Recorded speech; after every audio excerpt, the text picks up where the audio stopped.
Welcome to Season 2 of Go Wildly podcast. We are Emily and Heather, two childhood friends who carry a mic into wild places like rivers, trails, and forests, with wild people to host raw, honest conversations about adventure, healing, identity, and the transformative power of nature.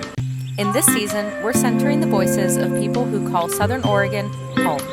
Outdoor enthusiasts and outdoor professionals whose lives have been shaped, changed, or are continually influenced by time outside. Come along as together we go wildly. Hey, you wildly wonder. Thank you so very much for listening to the podcast. It means the world to us. Okay, I have a little mission. Pause the podcast right here. Make sure that you're subscribed to this guy, okay? It's gonna be a fun time over here. And if you so wish, we would love a 5-star review, or whatever your heart's inclined to do.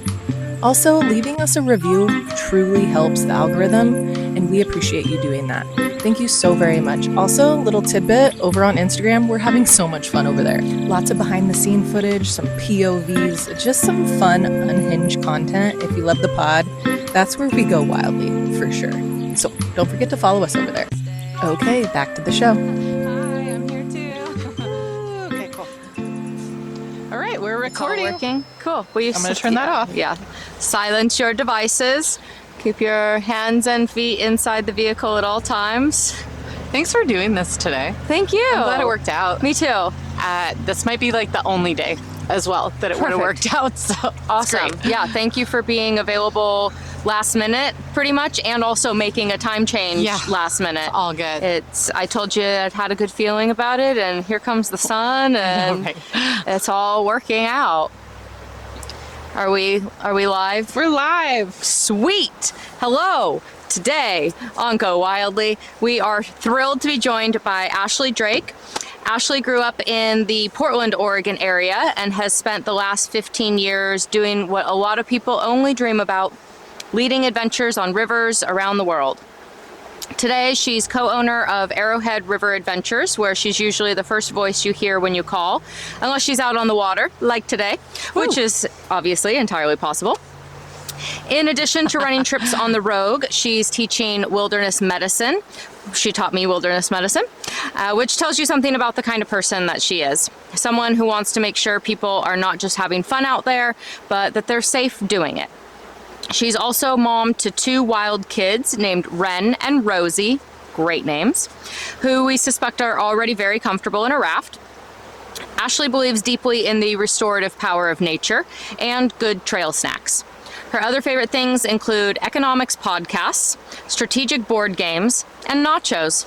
Great choices. Hell yeah. I love me some nachos. Me too. We are so pleased to talk with Ashley about life on the road, what it takes to build a business around adventure, and why it matters to get people onto Oregon's rivers. We are here on this lovely, gloomy Monday in Southern Oregon, and we're going to float from Hog Creek to Indian Mary, one of our regular floating sections, and talk with Ashley about life. Great. Awesome. Woo! Okay. Hell yeah, do it. brothers. Okay, hey. Hey. Pee, I don't know where that came peed. from. I did pee. I did too. Okay, I also wanted to say I have a couple TikTok skits that we'll do at takeout. Okay. But you gotta remind me. Okay. Are we going to do a dance? Yeah. You don't have, you can Come be on a a part roast. or you cannot. It's up to you. I like a dance. You can be an how I'm observer or a participant. How do you like the sitting on the back like that? I like it. It works for me. As opposed to in the middle, you mean? Yeah, yeah. It works for me. I mean, I usually have a bunch of people. Yeah, And this yeah. way, I don't get splashed. Yeah. And I can see everybody. Nobody has to look at the back of my head. Are you most That works often a paddle guide or a center frame guide? Oh, I'm a stern frame. Okay. This is what I do. Yeah. I haven't learned how to paddle guide. I would love to. But my rowing, paddling career is actually pretty short. Okay. Yeah. Where did it begin? How'd you get into rivers? Where'd you come from? And why are you here? Oh God. Just the little things. Yeah, you don't need to go too deep. No, you go as deep as you need, Yeah. baby. As deep as the river. Great. I used to go like with my dad and his friends on the Deschutes, like do the classic Deschutes. Hooties? Yeah, the like classic day run on the Deschutes when I was a kid. And then pretty much didn't do much boating after that until I was an adult. And Kyle, my husband, when we were dating, he pulled a Grand Canyon lottery permit. Lucky. Yeah, so my first overnight trip was 21 days on the Grand Canyon. Oh shit! Just got thrown I didn't know into what the I dirtbag signed up for life. at And all. how long had you guys been dating when this started? When you got on the Grand That's Canyon? a good question. A year or two? Okay, so you were maybe? fairly into the relationship to spend 3 Yeah. weeks in But if you want to test a relationship, yeah, do the Grand Canyon trip. yeah. That's a great way to know if you're going to make it or not. Which is sad, but But you're still Yeah. here and you're still with him to we tell still the like tale. each other. Yeah, Yeah, most days. that's important. That's a win. Yeah. Such a win. Wow, I'm seeing what this river looks like after the winter. Yeah, your first trip down of the year. It is. Yeah, this is my first trip down, so when we bump things, it's all on purpose. Yep. It's totally just for like the mood.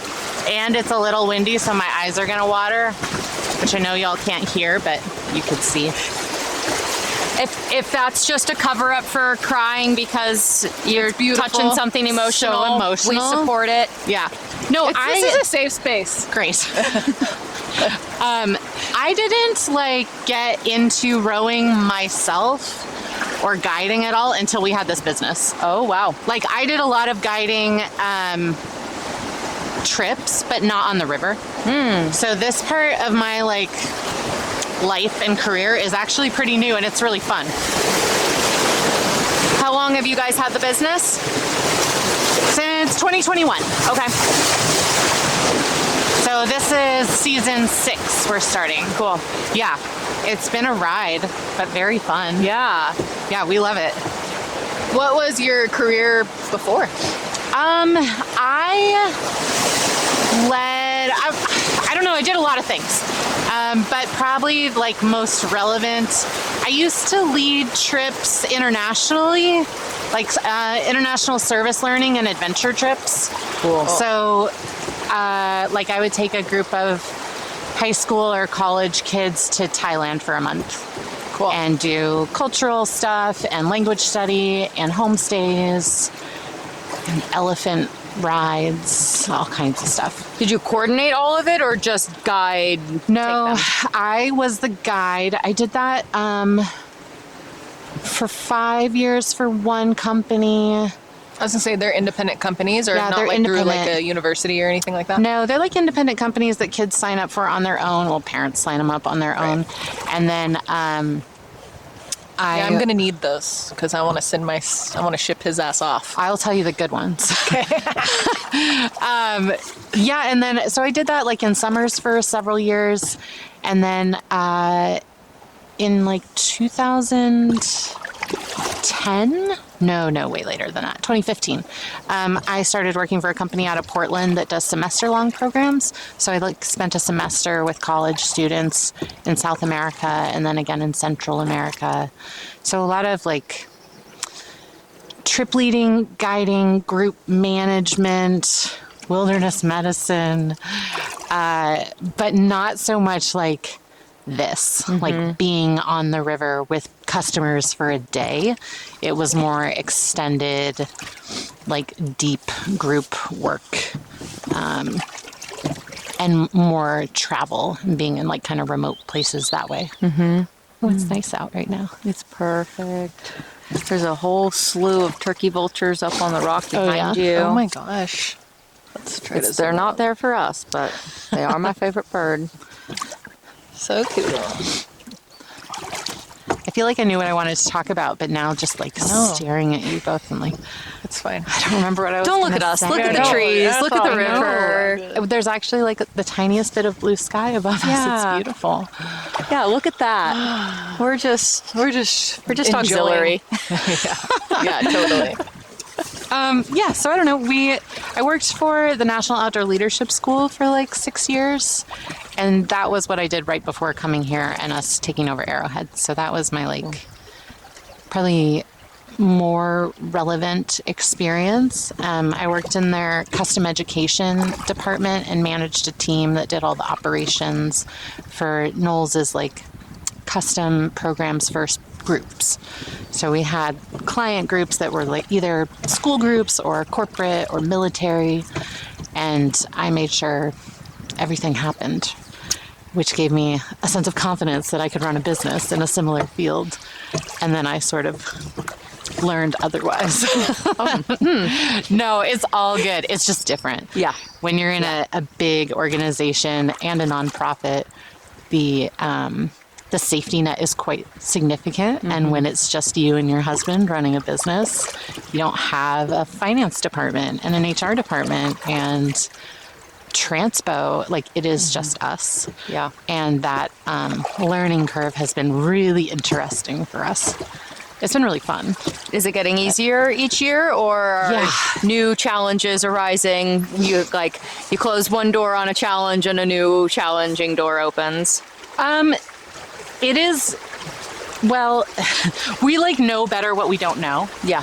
When you first start, you kind of don't know what you don't know. Yeah. And then we came out here and had a blast our first year, and it was maybe the hardest I've ever worked in my life. Mm-hmm. And thankfully things went well. And then year 2, we were like, oh, these are all the things we didn't know. And now we know. Mm-hmm. And every year I feel like we have those moments of like, we want to be better, and now we know how, and we have a new to-do list. Mm-hmm. The to-do list always is kind of evolving, right? Yeah. Like, it's never empty. Never goes away. Never goes away. The to-do list is there, just like a dry erase board. So one thing goes off and another one gets written in. Yeah. Yeah. Were you already living in Grants Pass when you started Arrowhead, or did... No. Yeah, how'd you come to choose Grants Pass? In Arrowhead. Grants Pass chose us. Yay. I know. We were living in Lander, Wyoming at the time. Oh, wow. The headquarters of Knowles. The headquarters of Knowles, yeah. I learned this last weekend in my first aid course. Yeah, so Lander is this little town of 7,000 people in the middle of Wyoming. It's a beautiful, magical place, and we lived there for 7 years. Had a baby there, had a community there, really loved it. And then during COVID, things got really hard, and someone put on our radar that this business out in Oregon, Arrowhead River Adventures, was for sale. And I completely dismissed it out of hand. And then things got even harder. And I talked to my husband, Kyle, and I was like, what was that thing in Oregon, that like business thing? Should we just talk about it? So we reached out to the previous owner and got some more information, and it took about a year for us to go through the process and then finally become the new owners, move out here with our 1-year-old. We lived in a camper in Valley of the Rogue State Park for the first month we were out here. Wow. It was like 90 degrees every day. I was going to say that. It's a hot campground. It was a hot campground, yes, with a 1-year-old and a dog. But then we ended up landing at a little place in Galice, right along the Rogue. And, it was wild that first year. It was just us. And Kyle or I would guide the trip, and the other person would do the shuttle with our baby in the car in a car seat. And our guests were always sort of delighted to be picked up at the boat ramp with a baby in the car. Yeah. What a novelty. Yeah. And I was always worried that people were going to think it's so unprofessional and like call us out and like, what are you doing? And no, people were sort of delighted to meet Wren and loved that we were a family doing this. But yeah, I mean, there were some days that we would do this float we're doing today down to Galice. I would drive the car around, leave the van with the trailer for Kyle to finish his trip, and then I would walk a mile up the road to the place we were staying at with the baby and a carrier backpack to put him down for a nap. Wow. Like, it was just full on every day. And that was okay because we were like doing our own thing and we really wanted to make it work. But it was a very full first summer. Yeah. Yes. And we went back to Wyoming after that for the winter because we still had a house there and we didn't have anywhere to live out here. So it took us over a year to actually move out here for good, find a place we could land. And I only now, so what, like 5 years later, feel like we're really getting our feet under us and starting to be recognized in the community, make friends. I just found a book club. Yay! Yeah, the kids are both in school. We all have doctors, all the things that make you feel like you found a home. You have library cards? We have library cards, but we're slightly out of district, so we have to pay for them every year, which is a new thing for us. But yeah, like going to the library and the farmer's market on Saturdays and stuff and having a little bit more of a routine. Oh, that's where I ran into your husband the first time at the farmer's market. Yes. That's hilarious. Yes, and he's like, we try to do that. I recognize you. And I was like, what's up? And he's so good with faces. Yeah. It's wild. I was could so flattered. probably I was see like, you I'm both recognized tomorrow on the street and walk right past and then later be really apologetic because I'm so bad with faces. I'm pretty bad at that too. I think I meet a lot of people and if you're not in the setting where I met you, it's hard for me to like connect it. Like if I like see a teacher, one of the kids is like out and about and I'm like, where do I know you from? I know you. We've had in-depth conversations. Where do I know you? I'm like, oh my God, I feel so dumb. Yeah, out of context. I remember names. I remember faces. Like we met one of your friends that we met on the river one time. She was one of Cruz's teachers. We met her. I don't remember where we met her, but then the next year I saw her on the river with another friend of mine. I was like, hey, aren't you Heather's friend, the teacher? She's like, wow. Yes, I am. She was very confused at first, but I had enough contextual clues to prove to her I knew who she was. That's a gift. She's cool. That is a gift. Let me tell you. And sometimes it's a burden. Yeah. Like, because then the rare times that I do forget somebody, I'll talk to the camera, I guess, that I do forget somebody's name or that I've met them before, then I feel even worse because I'm 99% of the time I do remember and I'm like, oh shit, why did I mess this one up? But Yeah, you are pretty good with like the hot tub guy that came to repair my hot tub a few weeks ago. He came to the door. I was like, "Hey, Matt," and he's, "Yeah." It's like, "You've been here before. I remember you." Oh my God. So, yeah, It's also hard to forget a pretty face. true.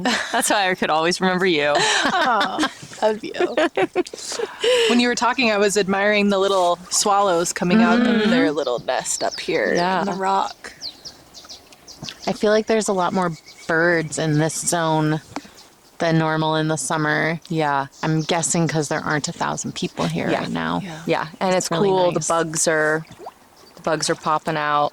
The rain is coming back again. Yeah. They're so cute. So that first year of running Arrowhead sounds like a trudge, but it was good enough that you wanted to keep going. It wasn't such a burden or... No, we were so excited. And again, like we learned what we needed to do and what we needed to know. And it wasn't a trudge in the moment. It was super exciting in the moment. It's just one of those things you look back on and you're like, how did we do that? Yeah. That was crazy. Yeah. But it's just what needed to happen. And we were really proud that winter when we went back to Wyoming and people were like, where were you all summer? We're like, oh, we went to Oregon. We like do this rafting thing now. And yeah, that first year I like basically learned to row and then rode the wild and scenic section. And I was like a huge learning curve for me.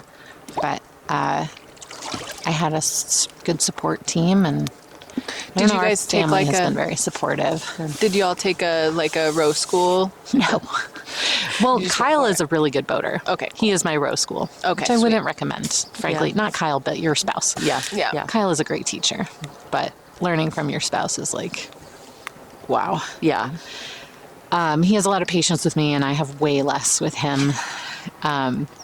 But no, he could like coach me through a lot of things. And then we've gotten to know a lot of guides in this area who are just lovely and have been good coaches and help me feel like I don't have to pretend to know things that I don't know, just to like have street cred in this community. It's better to be honest about what you know so that people can help you in the most effective, helpful ways. Yeah, for sure. If they think that you know how to do something you don't actually know, and then they see you struggling, that significantly reduces your street cred. For sure. And more than it would normally. I tell a lot of our guides, I'm like, I can teach you how to manage a group. I can teach you about wilderness medicine. I can teach you how to read a topo map. I can't teach you how to paddle guide Powerhouse. That's Kyle. Yeah. Thankfully, he's really good at teaching that kind of stuff. So you're really good at herding cats. I'm excellent at herding cats. Yeah. What's the trick to that? Oh, man. Planning ahead and bringing plenty of food. Food is such a... Yeah. When you get hangry... Yes. Woo, Snacks. Snacks. Hangry or tired or... I was going to say, there was a made mention in Ashley's bio about having good snacks at all times. Yes. Yeah. I learned that at Knowles. I mean, I knew that anyway, like you don't want to be hungry, but at Knowles we had two buildings in town that people worked at. The main one that was like all the office stuff, and that's where I worked most of the time. And down the road there was the building where all the students went, and they actually like sent courses into the wilderness for months at a time, and all the good snacks were down there. So every once in a while one of us would walk down the street to go take something down there or meet students or brief instructors or something like that.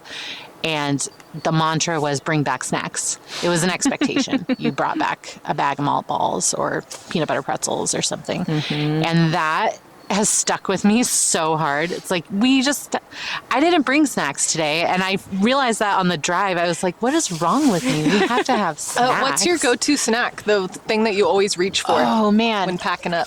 You know, lately it's these like granola bars from Costco that they say like however many grams of protein, but they're just like chocolate and peanuts. Yeah. Because they can handle the hot weather pretty well. I'm guessing they're pretty processed, but like they don't just melt into a puddle. Even with the chocolate? Yeah, even with the chocolate. I mean, it melts, but it's not that bad. That and like a meat stick, I'm pretty set for the day. I can keep those things in my dry bag, and then in a pinch, I will be okay. When do you recommend reaching for snacks? Like, do you have to ever like, here, I'm prescribing you a snack right now because you're like getting spicy. Like, what's the trigger for like for you personally grabbing a snack? Oh man, For herself or for herself. or for a group? Yeah, for self, and then maybe answer it for guests too. For me, if I didn't have like enough protein at breakfast, I know like maybe an hour after a meal, I'm probably gonna need a snack. Like I had eggs this morning, so I'm going strong right now. But otherwise, I'm like I should bring snacks, or I'm gonna hit a wall at about 10. And for groups, honestly, like for a multi-day trip, when you meet in the morning and you tell everyone be ready for the river, already eat breakfast before you come. Sometimes people are like checking out of a hotel or an Airbnb, and they're just like grabbing whatever they can, and they don't have a good breakfast. They come, they meet you, they pack their dry bags, you like go to the boat ramp, you do your safety briefing, you fit life jackets, and by the time you're getting in the boats and stuff, people are hungry, but they don't see any food, and so they don't ask for food or think that's a thing until lunch. So you're like, we're gonna carb up. Yeah, so I try to set some space, like get on the water, go for a little bit, and then let's pull over, make sure people like have the right layers, and show everyone where the snack box is. I don't know if this is a thing that other outfitters do or not, but it is a strong attachment of mine to have a snack box on a multi-day trip. So we bring. It's kind of whimsy too. Yeah, I mean it's like a cooler, like a soft cooler, but structured so it can sit in the boat, but it's insulated so you can have chocolate in there and it's not all going to melt. And I pack that thing to the brim for every trip. And Smart. Yeah, because people don't always eat at meals. Oh, this is all making sense now that your husband wanted to do the like paddle, pedal, pie. Oh yeah, Like, I mean, there's that's got to so be sick. food. Yeah, pedal, You guys pie. are like the vibey TM. Don't take it. Yeah. Yeah. And often people getting ready for a multi-day trip, new experience, probably experience a little bit of anxiety and apprehension, and that can reduce the awareness of needing to eat, and also instigate you actually need to eat. That's going to help quell some of your... people get food stress so bad. I get food stress so bad. Same. I will have packed all the meals and I will still put my own personal snacks in my bag because I don't want to be beholden to other people's schedule when I'm hungry. Yeah. And I mean, I've seen people on long trips like hoard food or like just way overeat during meals because you're like, I don't know when the next food's going to be and I don't know if I'm going to like it. So we really try to be forward with snacks of like, these are always here. You can have it whenever you want. There's lots of options. All the dietary restrictions have been met. Like eat when you need to eat. Don't let that take so much space in your brain. Yeah. Because that is me. I am that person. It will like color my whole really experience. Cool. That's really cool. It probably sets you apart in that that little way. Probably makes the biggest difference. I love to hear that. Yeah. Well, it just makes a big difference just hearing about it. I've never even experienced a trip, but that would really chill me. That would really be memorable to like be like, snacks on snacks on snacks. Yeah, dude. And to apply your own needs, recognize that you have these needs and therefore somebody else probably has this need also. And if you providing that meets just one person's needs a little bit better, they're going to have such a better experience. Oh, totally. Well, and these trips are so small. We only run small trips. Like the most folks we've ever had is maybe 15. Okay. Like when we do multi-days especially, they're all small groups. Like you're a family. You're spending so much time with each other. And one person getting hangry because they don't eat gluten and they didn't get their needs met. Like it makes it hard for everyone and it's so not worth it. Yeah. So. Do you ever have to be like, you need to go stand over there. You need to shovel this candy bar into your mouth. You need a snack timeout. Yeah, like I don't usually single people out unless they're friends or family. And then I'm like, can you just go eat something, please? you need to eat. Yeah. Well, I feel like that with my kids, and I've been working on that. Like, okay, I know I need to have this like snack box in my car at all times. Oh yeah. Because we're running around to like all the different things for all the different things, activities, and I'm like, Cruz is so hangry all the time. He's just so underfed and it's my fault. Sorry, Cruz. Like, it's so hard when they get done with school and they're just like tired, and I strive to like have like a hamburger waiting for him in the car. Like when I pick him up, I'm like, look what I got, or whatever. And he'll like resist. He always resists at first. Like, I don't want that. That's not what I want. Meh. And then it's like, oh yeah. Yeah. Okay, cool. That's what I want. I've seen a trend on the old internet, that place, that whole place, of moms now transitioning like the larger meal that they provide to their kids to be right as they get home. And then they snack later. I know. Because they're hungry. Dude, yeah. And the school food sucks. Yeah. They have like 2 seconds to freaking eat when they're at school. It's really ridiculous. is short. Yeah. It's so bad. We've started feeding the kids before we go to a restaurant to meet friends. Smart. People want to meet up at Growler Guys or like the weekend, and there's not a great food option, or I'll get them something and then they don't like it and then they're starving by the time we get home. And you wasted a bunch of money. So the last couple, and it's so much money. So the last couple of times we've just like fed them dinner before we left the house. Yeah. And then we eat some, yummy food cart or something, but they can just play. That was a win. Yeah, I'm gonna keep doing that. I had an epiphany just a moment ago, and I was like, I need to make bean and cheese burritos. Oh, I need to like make a ton of them to freeze in the freezer, and then I just like grab one, put it on my dashboard. Oh, let it warm up. Something. I need there to it is for him. He just needs like that quick. He'll get sick of it and be like, another burrito, Mom. I know, after the first week. He's so bougie. The novelty wears off so fast. I'm like, but you love this and I can make it happen. But maybe the next week it's chicken and cheese or beef and cheese. Like, switch it up each week. I have a really hard time eating in groups. Like if a group wants to go out to eat, I I end up not eating because I'm talking and I'm socializing, and like when I need to eat, I need to just eat. Yeah. And so more often than not now, if there's going to be a group dinner activity, I'll eat beforehand and then maybe snack so that I don't get hangry. I know that I'm not going to eat.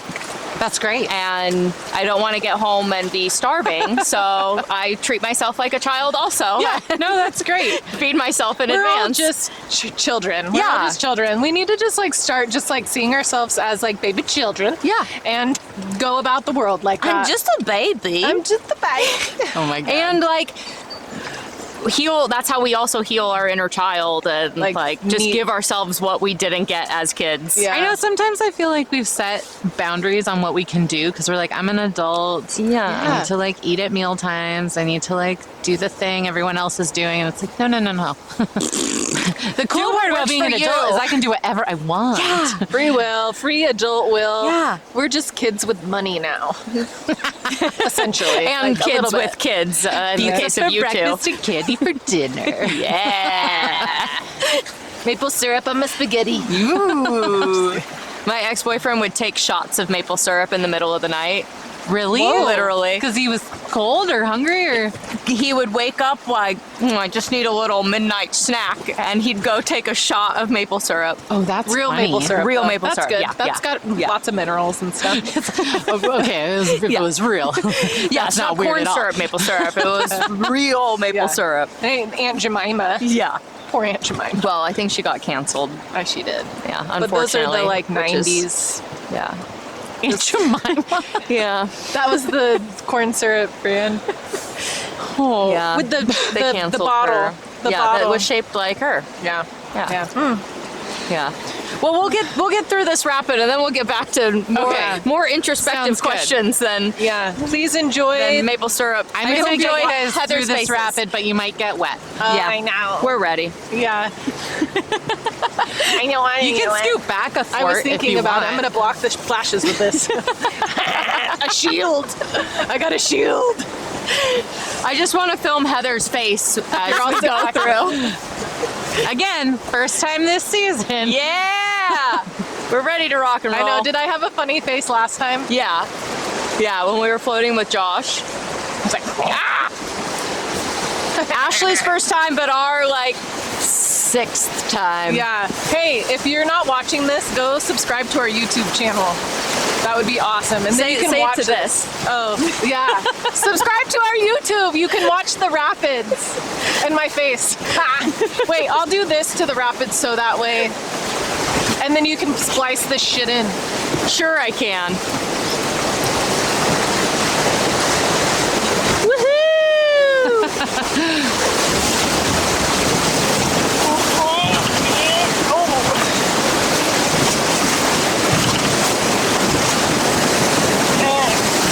Where's the rock rapper? That's kind of a big rapid. That's a big bait. It's a 3-foot hole, but Ashley's 10 feet tall. I did better. Yeah, I did better. you're smiling. I don't even know if you guys got splashed. I didn't get splashed. A drizzle, light Easy drizzle. peasy. That was good. That was great. I hope I got Our that. awesome branded hats. Okay, we got a couple minutes. Okay. So you started out with a little bit of Deschutes River time, but then no other real like outdoor adventure life. How did you get in? no. Okay. Yeah, that's ask me okay. about this. Okay, hey, hold on, Ashley. Yes, ma'am. Please start really from the beginning. Like, how did you, is your parents outdoorsy? Let's go from there, childhood. Yeah. How did you meet the outdoors? My parents were actually really outdoorsy, I think. And then they got divorced, and the like post-divorce life was one-sided with the outdoors. My dad loved to spend time outside. We would go camping. He took me on the Deschutes. My mom, not as much, and that's fine. But yeah, I used to go camping quite a bit with my dad. We would go rafting. We skied a lot. Spent a lot of time out on the mountain on Mount Hood, because I grew up in Portland. And then my like adventure life personally didn't really pick up until probably college. Like my school community in the Portland area, it just wasn't that. I didn't have that many friends that liked to do outdoorsy kind of stuff. But then after college, and sort of in adulthood. What'd you go to college for? What was your focus? I went to Santa Clara University. Cool. I got a degree in political science and international relations. Cool. Okay. Obviously. Yeah. Well, that plays into the how you ended up maybe guiding international travel trips. Yeah, it's like one of those things where if you weren't doing what you're doing now, what would you be doing? And I always thought I would work for the State Department or an international nonprofit doing like work with people in conflict zones, helping women and children. That was my jam, and that's what I thought I would do. And I spent a lot of time pursuing that goal. So I got my degree there. I did a lot of internships. I like went to London and had an internship in Washington, D.C. I did this like special program through American University and went to Brazil. I was really into it. And once all the like structure of college programs went away after I graduated, I kind of didn't know what to do.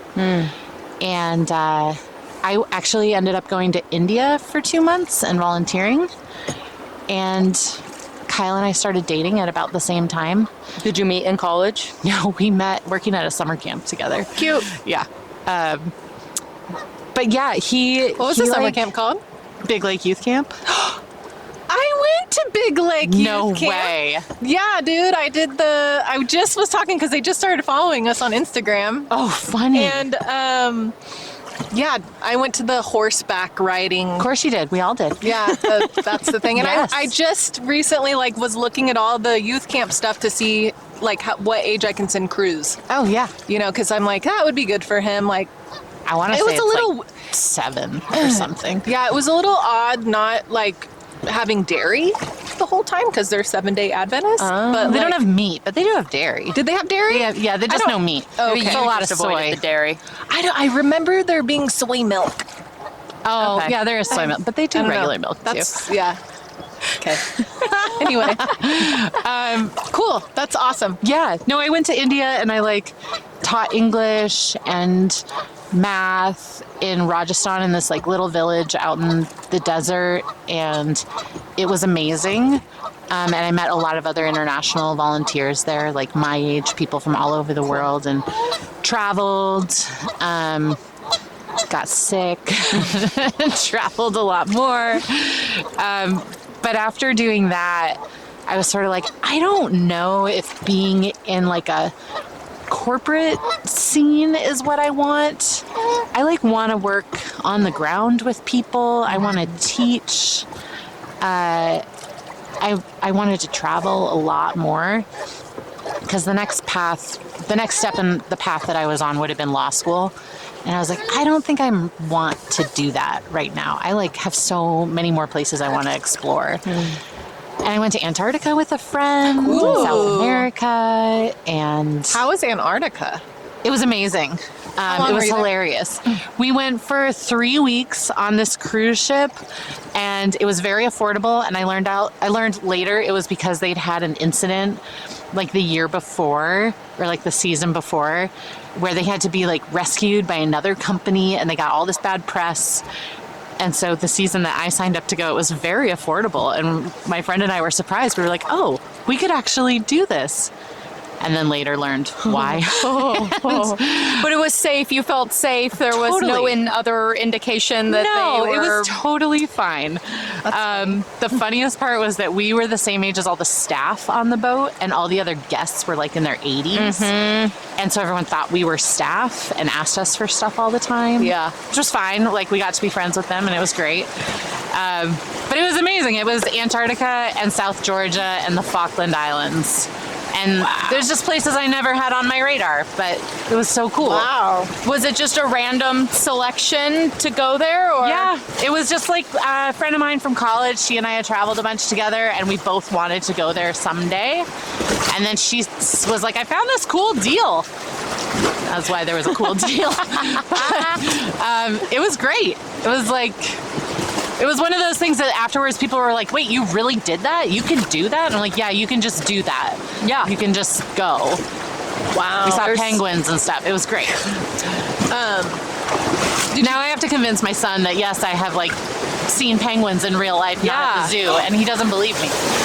He don't believe you?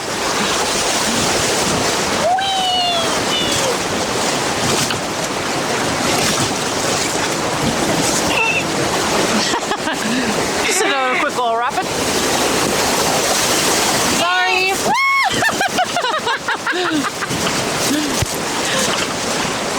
I got a good splash. Okay. That's all. Sorry, I hit that just right. It was fun. It was good. Yeah. I'm not cold or nothing. We're dressed for it. Oh, good. I did the white salmon in the winter in my Chacos. That's crazy. That sounds miserable. That's insane. Yeah. I'm wearing 2 pairs of socks right now. Yeah, dude. My feet boots. were frozen. I don't do well with that. I don't like being cold on the river. It's It can be No, my miserable. feet are actually warmer if they're in the Chacos than sometimes in boots and socks. Oh, Boots and socks. Boots and socks. Boots and cats and boots and cats. so you guys bring anyway. the fun. I love it. We try to stop be rowing fun. though, or we'll be done real soon. That's cool. So were you able to get out and like walk on the continent? Oh, yeah. Antarctica? That's cool. Yeah. That's cool. Yeah, it's amazing. Yeah. What's the landscape like? Well, you go down there in the summer, or the Okay. ships go down there in the summer. So there are places where it's bare rock with patches of snow and ice. Okay. But mostly it's just like white snow, ice. The weather can be wild. The waves on the boat can be wild. I was like more seasick than I've ever been in my life. Yeah, I could imagine. But it's cool. And the people that are also there that want to be a part of that and see it, it's usually a pretty small group, and they're really neat and have like kind of amazing stories. It was great. I would go again in a heartbeat. Cool. Yeah. But anyway, I did some adventures, and after my time working at camp and then having some travel under my belt, that's how I got plugged in with leading these like travel service learning trips, where I could say, yeah, I can like go to a country I've never been to before and figure it out and be fine, and be responsible for 12 teenagers, and we're going to be okay. And that's what I did for a long time. Really good combination of your education, your life experience, and your desire of how to spend your time and how to interact with the world, of wanting to travel and help people. Well, and I think sometimes the teenagers at that point in their life, they're just like psyched on going and riding elephants. Yeah, and being away from their parents. And being away from their parents. And like shopping in a night market or whatever. Yeah. And my eating the street food. eating That'd be my delicious thing. street food. But my co-leaders and I were always really aware of like, these are some of the most privileged people from the US that there are. Like these Right. programs were not cheap. And they get to go to these communities and learn what life looks like in the rest of the world and what is normal in most of the world. Yeah. And be uncomfortable and be a little bit like out of their depth. And that's so important. That's an almost priceless experience. Yeah, and like our job is to facilitate that the best we can. Like make sure people are fed, nobody gets lost, no one gets like a tattoo they should not be getting. But they could get a tattoo they should be getting. It depends on how old they are. But most of the time it was like, we gotta like eagle eye on everybody. And then have these like kind of amazing evening meeting debriefs of like, so what did you see today and what surprised you? And having to kind of have conversations around, you thought that was weird. That is normal in most of the world. What you see day to day is quite different, but that doesn't make this weird. And that was some of like the most fulfilling work I've ever done. Yeah. So I think what we do now, I mean, it's really different, but it's still often this role of marrying like people being in a totally new space that they don't know anything about and they might be a little bit uncomfortable, snacks. And we get to say like, here's some good food. Yeah. Here's a hot drink. That's an osprey. Here's why they're cool. And help people like feel at home here and have a really immersive experience. It really feels like a privilege. I'm really glad we get to do it. There's so many other things I could be doing that would not feel this good. So I'm very happy about that. Hell yeah. What were some of the things that teenagers would point out? And what was their like emotional response to them? I mean, versus just like the facts of like. Yeah, I mean, a lot of it's just poverty. Yeah. And not even poverty, just like most of the world does not have 3 homes and their own car. And diseases you've never heard of, like, take root and affect most families here. And I don't know, like I've talked about Thailand a lot, but I led a few trips there, and one of my students and I both got dengue fever in one of the hill tribe villages in the north, and it was just one of those things where she and I both got really, really ill, and we had no clue. We just didn't know what it was. We'd never heard of it, didn't have any context for our symptoms, and it wasn't until someone at the hospital was like, here's what it is, Google it. But that was a well-known thing there. It's just the mosquitoes carry it and people get it. But for us, it was totally out of our depth. We had no idea what it was. To get help back at home, it was like trying to find a doctor that knew about tropical diseases. But a lot of the things that my students would find most challenging was like food, sleep, and the bathroom. A squat instead of sit. Yeah, squat toilets. That, and like I still am so like stingy with like tissues. Like I'll keep pocket tissue packs everywhere because I traveled so long in places that never had toilet paper. And like one of those was gold. Like that was currency in my groups. I don't know, that stuck. I keep them all the time now. But yeah, just people being like, is this hygienic? Is this okay? And we're like, yeah, it's fine. Like, they've been doing it like this for hundreds of years. Yeah. And we see that a little bit. I mean, it's totally different when you've got guests on a rafting trip, but some of those things still translate, like a groover, or where you're like, yeah, we pee in the river. Here's how to do that and how to get privacy for that and how to communicate with your group. And it might be uncomfortable at first, but that's how we like maintain this environment. And here's why it's important. So a lot of it is just having grace for each other and knowing that we're all learning, and trying something new can be really uncomfortable. And that's okay. Yeah. Yeah. Because we don't know what we don't know. And Totally. the only way to know is to learn it, give it a try. Yeah, so I did that for a long time, and then when we went out to NOLS, so NOLS, the National Outdoor Leadership School, their whole jam is like really remote wilderness areas, and I did take the instructor course. I'm technically a backpacking instructor for NOLS, so did some like 1 and 2 week long backpacking trips, usually with youth. Have you guys thought about doing guided backpacking adventures through Arrowhead? Through Arrowhead? Yeah. I mean, we thought of many things. Of course. As one It's does. all capacity. Yeah. Yeah. I think we would love to do that. We'd love to. I mean, there's so many things we would love to do. But no, I enjoyed being at NOLS because people there just want to be outside for fun all the time. Like on their days off, they're just going to go climbing, even though on their days on, they're also going to go climbing. Right. I love that. Yeah. That's how you know you're doing the right kind of work, is when your playtime is still what you go to work for. Yeah. And if you recreate doing the same things as your job, if you can still keep that recreation fun, you're doing okay. Yeah. Which is a great question. How do you recreate when you're not at work? I honestly, around here, I love to go hiking.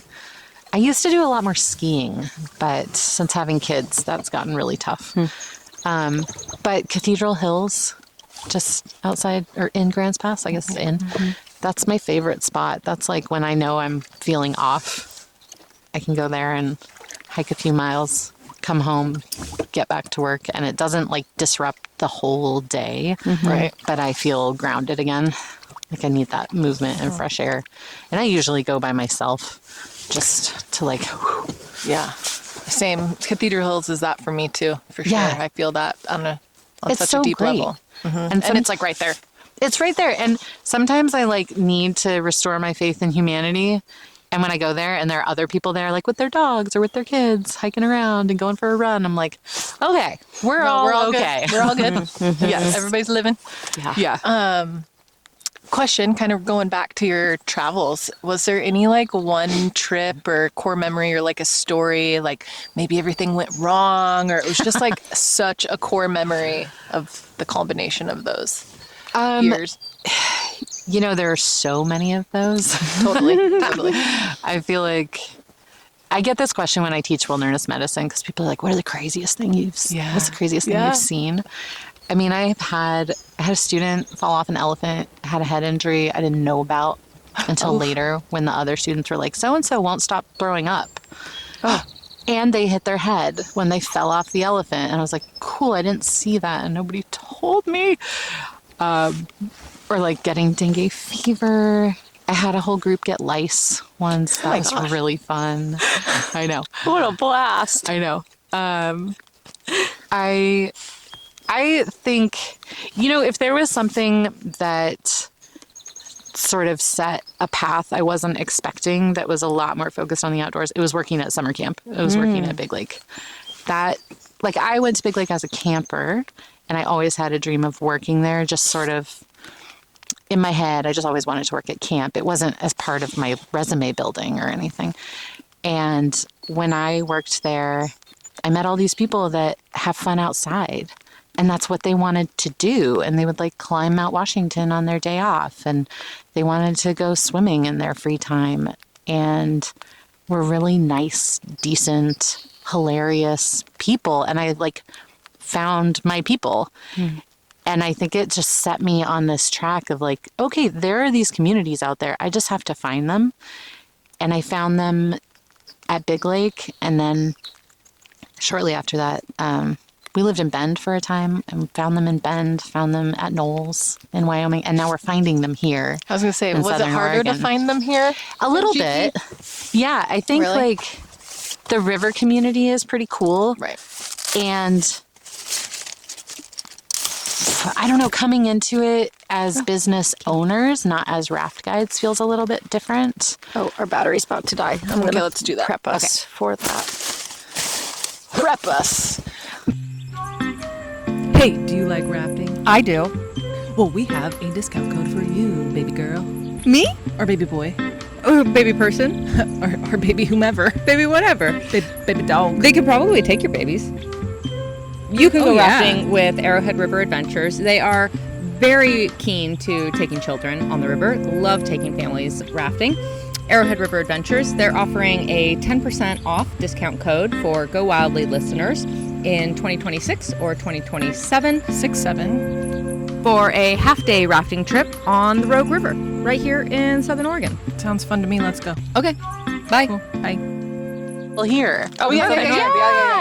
Yeah. What's it like to build community in Grants in a Pass new town, specifically. in Grants Pass I know. specifically? It has taken longer than I'd hoped, but I think that's just part of being like an adult with kids. Yeah. Trying to make friends. Yeah. You know? Yep.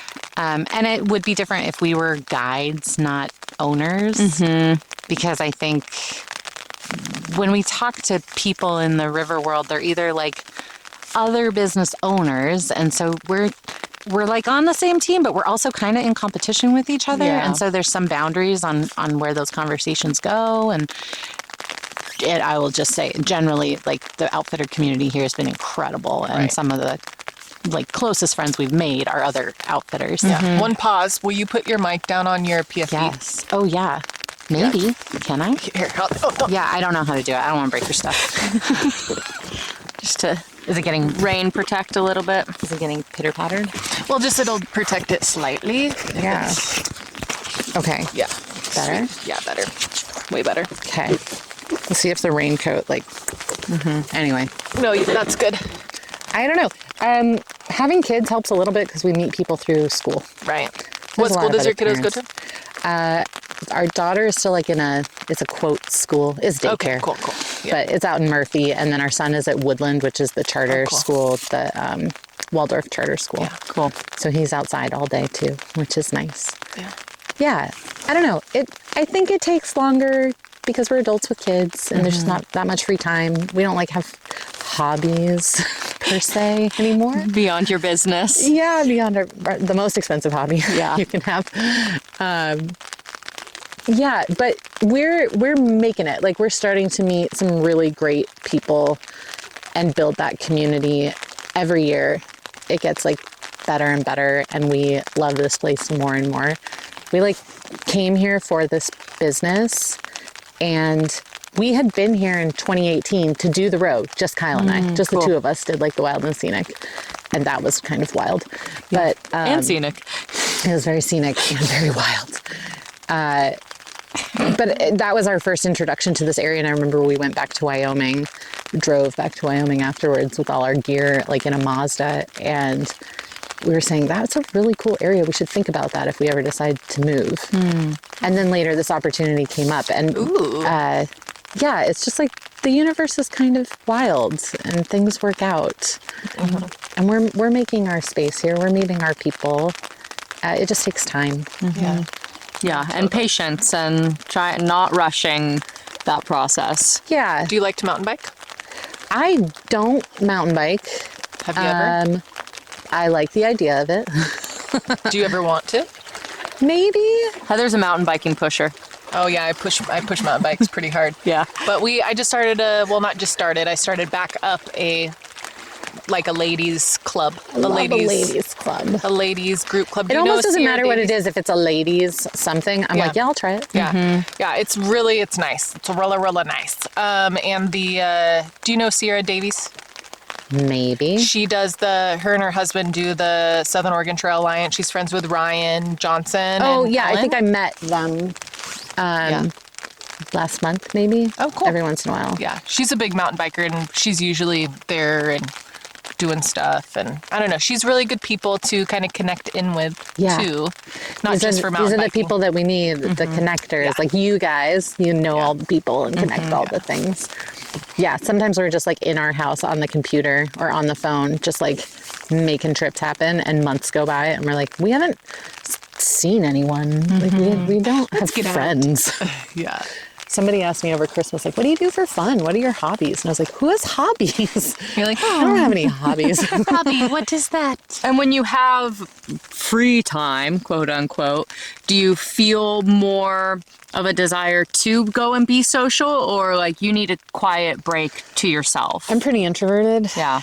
And I have 2 little gremlins on me all the time at home. These are my children. And I get like pretty touched out pretty fast. Overstimulated. Yeah. And it is hard. And then on days when I'm guiding, like I turn it on, or teaching, like you turn it on. Yeah.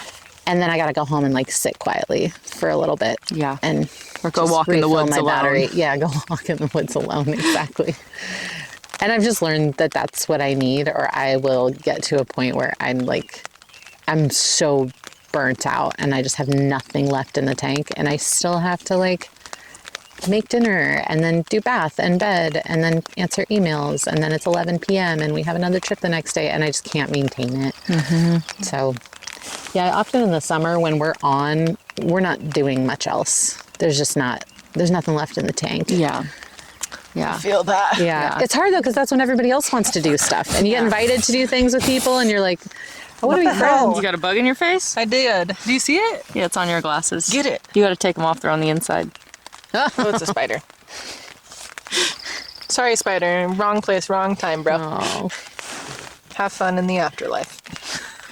Yeah, I mean, do you guys feel like that in the summer? You're just like focused. Yeah, with my summer job, like I'm there full time, and so I tell people, if you want to see me, you have to see me before my river season starts or after my river season ends, because I'm gone. Don't contact me, because I'm not going to contact you back, because I'm fully immersed in my work mode. And I'm a special. Yeah, well, we have a business, so I have to interact with you on occasion. But even still, it's like, unless it's a super high level importance, or it's like about my dog, I don't have anything to say, because I'm being fully present in my work. Yeah. It takes your full attention, and it should. Yeah. And most of the time, like, I don't have phone service, so I can't be contacted. Yeah. And when I do have phone service, I'm so spent on how much I've given, and in order for me to be able to give that same amount for my next trip, I have to just be insulated and turn off. And, totally. It takes a lot of trust relatable. in the home team too, to be like, I'm gonna be gone, fully gone. Anything comes up while I'm gone, you just figure it out. I trust you, because I can't. It takes your full attention and energy, and then you need to recover a little bit afterwards. And unless somebody's dying, it's probably not that urgent.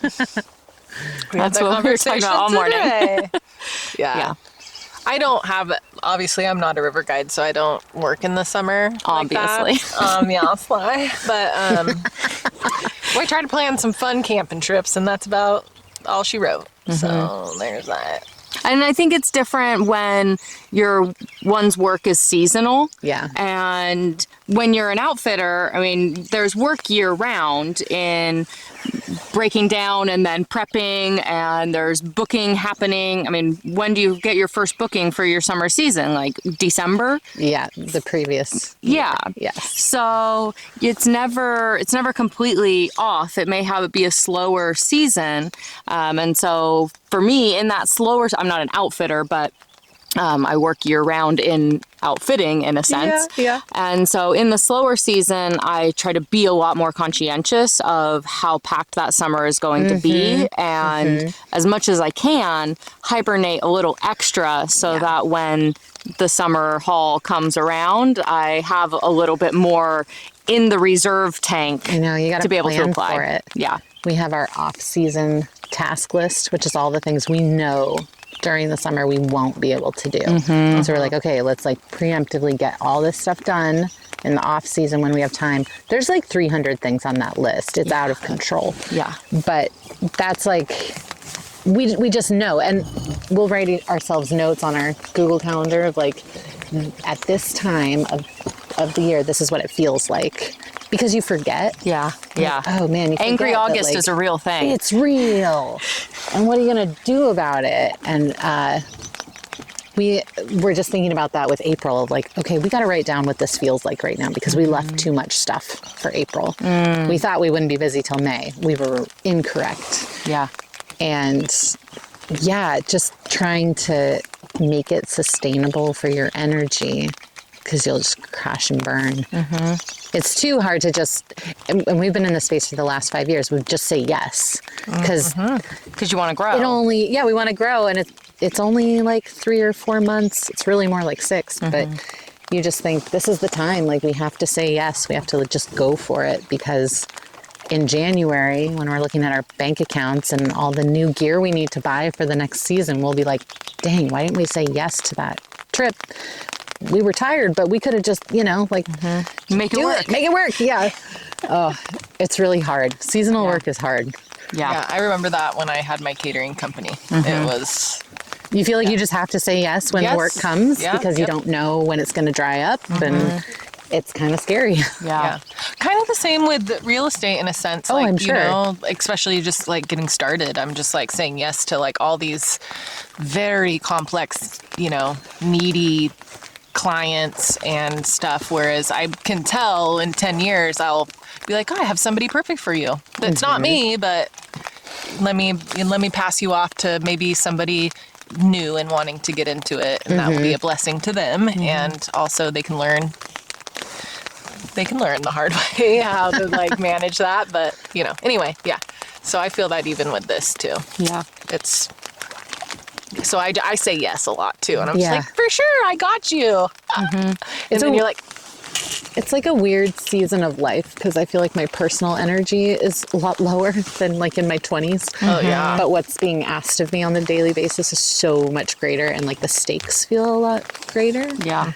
And we just talk about that all the time. We're like, this is just the season of life we're in. This will not be forever.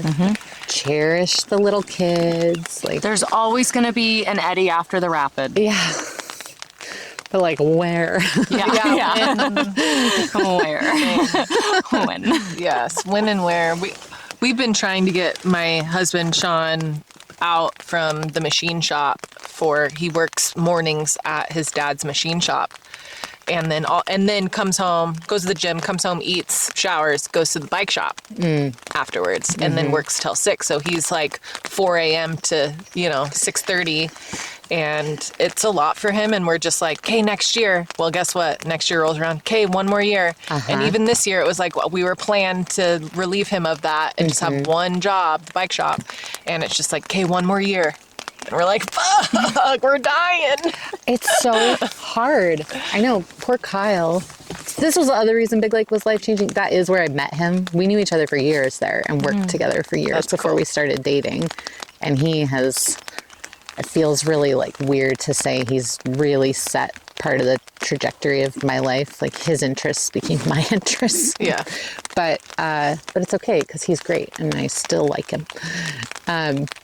But that's where he is right now. Where like he's a really talented boater and he trains all of our staff. He's like our on the water manager and he works almost every Nugget Falls trip that we do, which last year, I mean, he ran, I don't know, something like 70 Nugget trips in the summer. And just a workhorse. yeah. And like I turned 40 this year. He's 42. And he's like, okay, I used to be able to just like off the couch go do this thing. And now like my shoulders really hurt and I should probably have a primary care physician and all these things that all of a sudden we're like, yeah, we have to have some systems and some staff. We can't just work harder. Yeah. There's a limit to that. I just heard a really great thing on YouTube when I was scrolling this morning was the 2-week rule. So once a year for 2 weeks, if you own a business, you take 2 weeks off where you are not present. You cannot be there for a call. You have to let things go wrong because that's where when you come back, you learn where the bottlenecks are. Yeah. And stuff. And I sent that to Sean this morning and I was like, oh, see, like, and then I guess like you get to a point where, okay, you're functioning at such a high level and you can go for the 2 weeks. Now you do like a month trip and see how that operates without you being present. And that kind of preps your system and your business for doing it without you essentially. That's and still terrifying. being able to grow. Right. That's like It so is. uncomfortable even to think about. Yeah.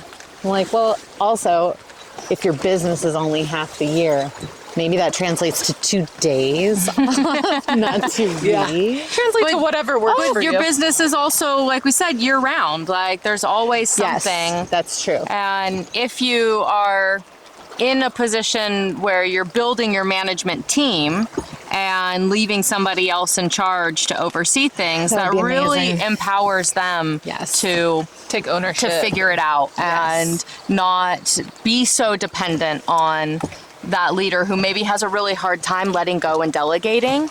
And It's me. yeah.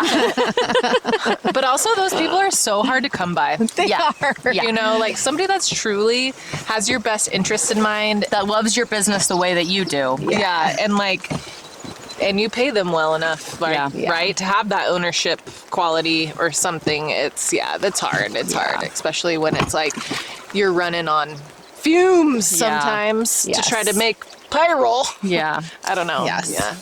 It's all those things for sure. Well, we're at our takeout, so I'm going to ask you Yeah. our wrap-up questions. Can I help? Yes, please help. Okay, I'll help. Okay. Well, we kind you of wanna asked start? Well, yeah, I can start. Should we ask well, I'll just ask again. Yeah. Yes. What is like your whole kind of life and trajectory of traveling and outdoors? Is there one moment, one story that kind of like that really gave you that aha moment and changed the way you look at the world? Oh man, that's a great question. Here, you hold these. I'll working- stabilize the boat. I'm gonna stand outside the boat and just hold it for a sec so we don't I was going drift to pull us because on it's shore annoying. slightly. Okay, here's my answer to that question. Working at summer camp was probably the most like influential of shifting my trajectory of what I thought I was going to do with my life and what I cared about and enjoyed. I worked in the kitchen at camp my first year. And one of the perks of being in the kitchen is that you got to go out and do a week of camping with the like offsite group, but you had to pack all the food. And so you like have all this food and stuff and all the like paper plates and plastic silverware and whatnot. And your job was to make sure you had the right stuff for the group for a week. And I packed it all up, went out to Smith Rock for this offsite thing, unpacked all the stuff, was getting ready to make dinner, and I felt like a lot of pressure because the staff that worked the offsite were super cool and I was new. And I forgot the box with all the plates and silverware and napkins and everything, and I panicked. And I remembered telling the staff there, I was like, I don't know what to do. We were supposed to have spaghetti, and I can't serve spaghetti with nothing. And they were like, that's fine. We're going to do hot dogs and grapes and cookies, like all things you can eat with your hands. And tomorrow we're going to go to Walmart and we'll get plastic plates and like reusable stuff that you wash. And they actually were thrilled about that because they've been asking for that for a long time because it was just more sustainable and taught responsibility to the kids and it was less trash. So they were actually excited about that. I was so embarrassed, and their reaction of actual gratitude and then just like bringing me in and being like, you're okay. Like, it's not that big of a deal. Aww. The kids didn't even notice. We just like sat under the stars and ate hot dogs. And I think my world had been really intense up until then of like, I have to be perfect. I have to have a plan. I have to know exactly what I'm doing. And then I was with these people that were like, no, it's fine. Like, there's food. We're going to be just fine. Don't worry about it.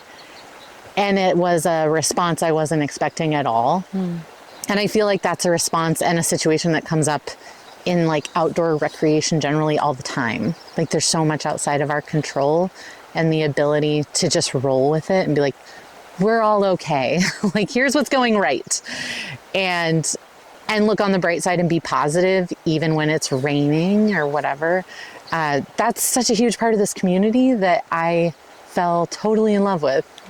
And that staff that was like, it's fine. We didn't want the paper stuff anyway. That was Kyle. And that was like 4 years before we started dating. But that was our first like interaction together one-on-one. And I was like, you're really cool. I like that. So that was probably like the moment I could bring it down to that I still think about. Yay, yes. Because stuff happens all the time. Yes, yes. We forget things all the time, and everyone is okay. Yeah. Nothing is fucked. Well, sometimes. But in the end, usually, we're okay. Yeah. Okay, you can do the next question, my Okay. dear. Thank you. That was really great. That was really good one. Yeah, really that was great a good to one. hear. Really. Thanks. Like, You did so good. Oh my God. valuable and applicable life lesson that that you is. absolutely learn from good. outdoor recreation, and particularly, I mean, for me, for sure, from being on the river, that like, exactly, there's lots of things outside of our control, and what we can control is our reaction. Yes. My dad used to always say, like, okay, you flipped, you fucked up. How do you recover? Yeah, totally. It doesn't really matter. We can talk about, you know, how you ran your line and what you missed and how you should have high-sided or whatever, but how are you going to recover from this? Yeah. And mostly it was around the emotional and the thought process of how are you going to be able to recover so you can get back on the boat and keep doing this. Yeah. We say that all the time. We're like, we can teach you to row a boat. We like can't teach you to be nice when it's cold. Yeah. Or like to recover from a mistake and still have a good day. And not let it become everybody else's problem Totally. when it doesn't need to be Yes. their problem. Yes. Yeah. I love that. And a piece of, what is your favorite piece of outdoor gear or equipment that you always have with you when you are out adventuring? A water bottle. Legit. That's like such a boring answer, but it's true. I think snacks is for you though too. I know, it really Except today. is. I might have something in there. I always have something with me. Yeah, I mean like snacks and water. Consumables. Yeah. And like more so from like a gear junkie perspective, there are these like thin wool layers from Ibex that I absolutely adore because I can wear them even when it's hot and when they get wet. So it's nice for boating, like in the fall. I have several of those that just are in a rotation. Nice. Yeah. Awesome. Great. Is there a piece of advice that you would like to give your younger self? Oh, jeez. Because we're just babies. Which would translate into giving your advice to somebody younger than you. I know.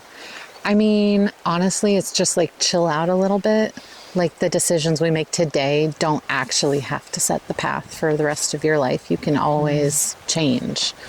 I think I see that with like some of the younger guides I've worked with is so much anxiety and attachment to like, this is my path. I'm working really hard for it. And they feel like they can't change their minds or try something different. Then you can at any time. Like that's the beauty of being an adult. You get to make the rules. And I wish I had known that a lot earlier. Totally. Yeah. Absolutely. I love that. What's your piece of advice for somebody looking to get into outfitter ownership? Find someone you trust who's doing it already and ask for advice. Ask how it works. We didn't have that.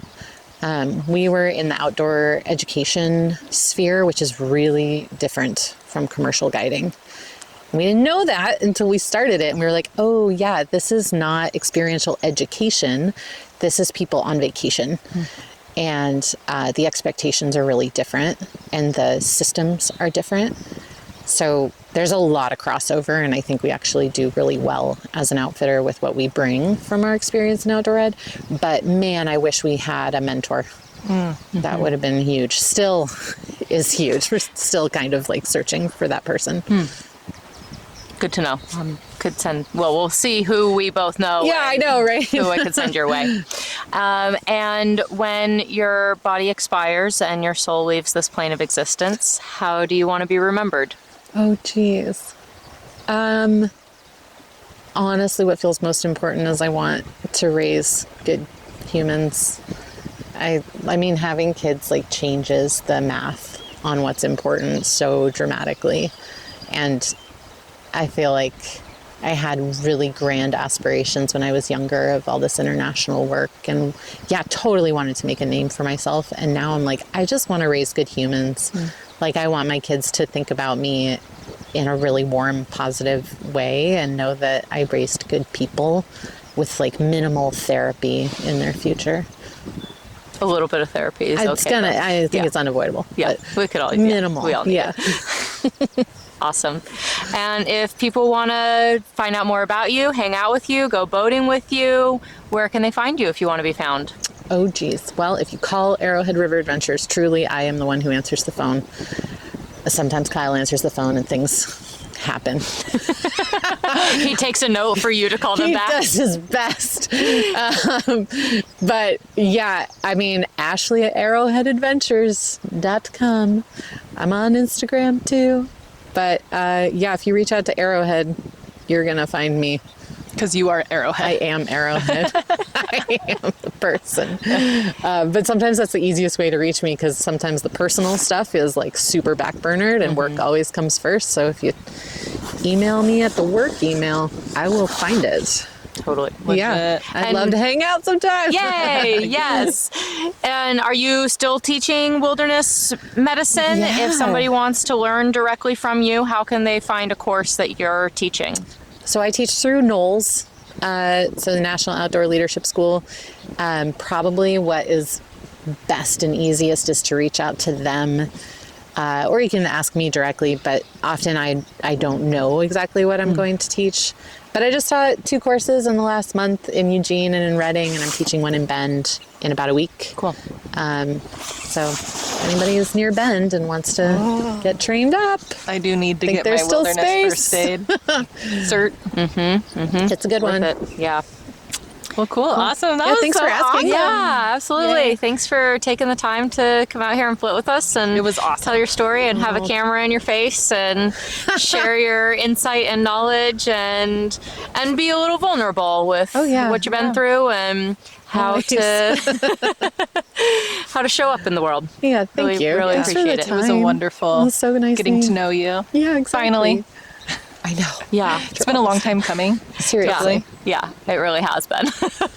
There's been all these different ways that I think both of us have connected with you and with Arrowhead over the last few years. And I mean, I see you guys driving once river season starts. We're in a similar neighborhood realm. Yes. And so I see the Arrowhead vehicles driving all the time. And it's one of my signs like, okay, river season's here. Even though we are a year-round boating community. The commercial boating season is, I always get a little pep in my step when I see you May to guys pull September. around. Yeah. That's right. Ooh. Awesome. Thank you guys so much for everything. Thank you. Thank you, listeners.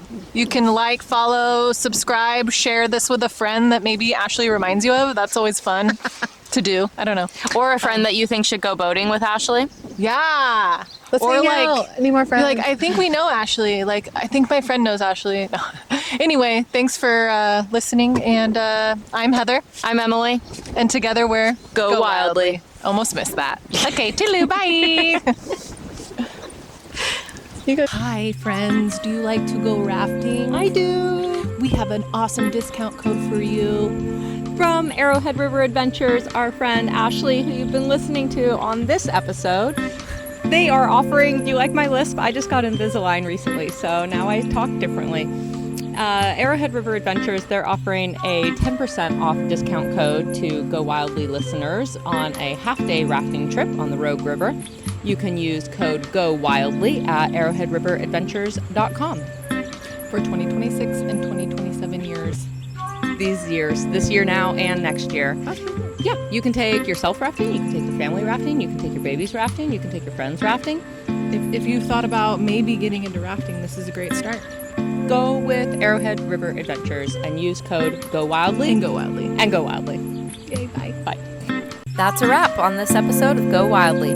From the bottom of our backpacks, thank you for listening. We know you enjoyed the show, so tap follow, tell a friend or two, and leave a quick review if you can. It makes a real difference. Your support allows Go Wildly to reach new listeners and bring more outdoor stories to the mic. Until next time, go wildly and go outside.